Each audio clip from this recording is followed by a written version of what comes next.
안녕하세요. UNITV의 로리문입니다.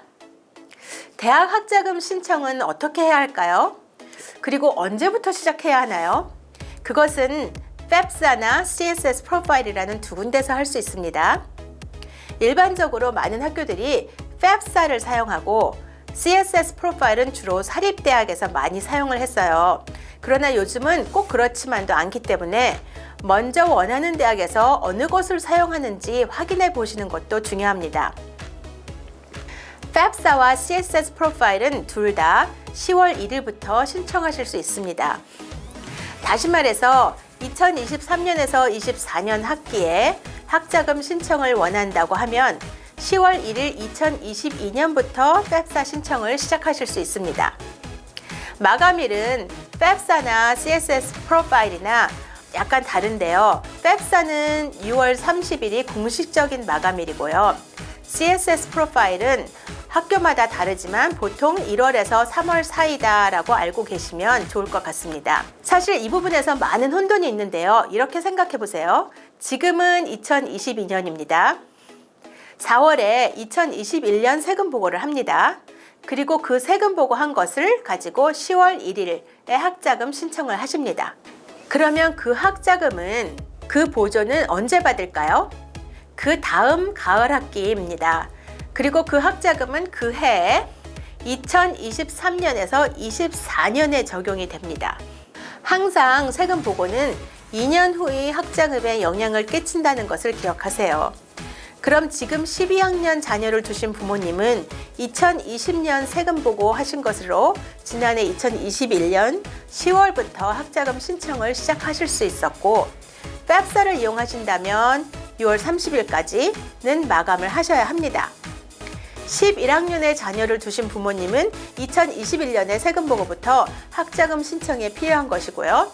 10학년 자녀를 두신 부모님은 2022년, 9학년은 2023년부터 필요하다고 알고 계시면 됩니다. 그럼 오늘은 FAFSA에 대해서 말씀드릴게요. FAFSA는 Free Application for Federal Student Aid의 약자입니다. 즉, 연방정부에서 주는 학자금을 받고 싶은 학생은 누구나 다 꼭 반드시 신청을 해야 합니다.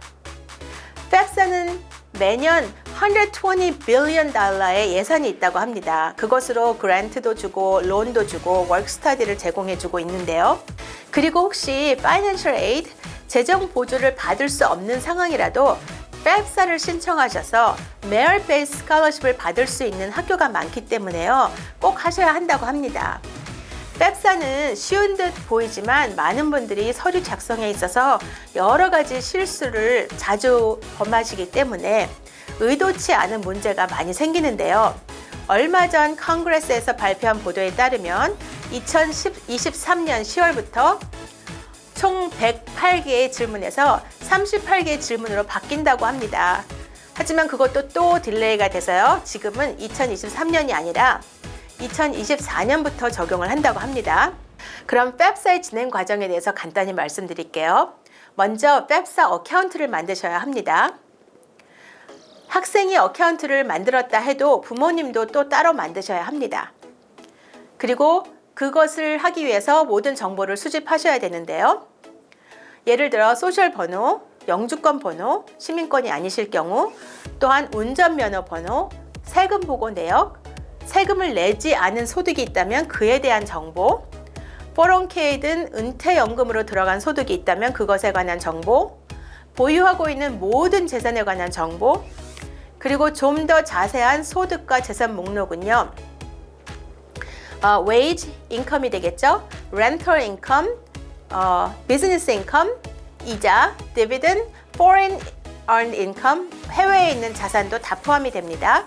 child support, social security, welfare, 그리고 current retirement contribution, financial aid, food stamp, pension, rollover 다 준비를 하셔야 하고요. 그 다음 재산으로는요.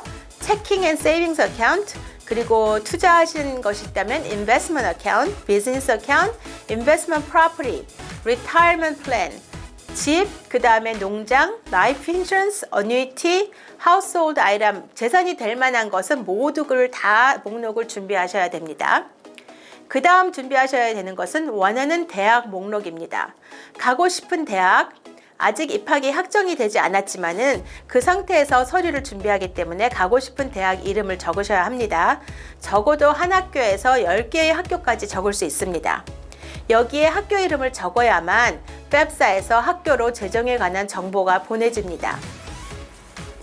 그리고 FAFSA 서류가 진행이 되면 학생은 Student Aid Report, SAR이라는 것을 받게 됩니다. 그리고 그 리포트 안에 학생의 EFC가 명시되어 있습니다. 이것을 받으셨을 때 모든 정보가 제대로 되어 있는지 잘 확인하셔야 합니다. 혹시라도 실수로 정보가 잘못됐다면 학생이 받는 EFC가 틀릴 수 있기 때문입니다. FAFSA 신청했을 때 가입한 대학에서는 FAFSA로부터 학생의 정보, EFC 등을 이용해서 학생한테 얼마의 재정 보조를 해줄 것인지 심사를 통해 결정이 됩니다. 필요한 재정 보조, need라고 그랬죠? need는 COA-EFC라는 것을 기억하시죠? 만약 모르는 분이 계시면 저의 유튜브를 확인해 주시기 바랍니다. FAFSA의 신청 마감일은 6월 30일이라고 합니다. 하지만 중요한 것은 모든 대학은 First Come First Serve로 서류 심사를 하기 때문에 빠르게 그리고 정확하게 서류 수속을 하시는 것이 아주 중요합니다. FAFSA의 마감일은 6월 30일이라고 나와 있지만 학교에서, 대학에서 가능한 장학금이나 그랜트를 마감일 훨씬 전에 소진할 수가 있습니다. 그러므로 각 대학에서 줄 수 있는 학자금 보조 액수는 거의 정해져 있는데 줄 수 있는 돈을 서류 신청이 들어오는 대로 주다 보면 당연히 펀드가 없어질 수 있습니다. 그렇게 되면 서류상 문제가 없이 날짜를 맞추어 신청을 했다 할지라도 현실적으로는 학생이 받을 수 있는 모든 보조를 받을 수 없게 될 수가 있다는 거죠. 왜냐하면 줄 수 있는 학자금을 벌써 다 주었기 때문이죠. 이러한 이유로 마감일에 관계없이 필요한 서류를 다 준비해 놓으셨다가 10월에 바로 신청하시는 것이 굉장히 중요합니다. 네, 오늘은 FAFSA 신청에 대해서 말씀드렸습니다. 감사합니다.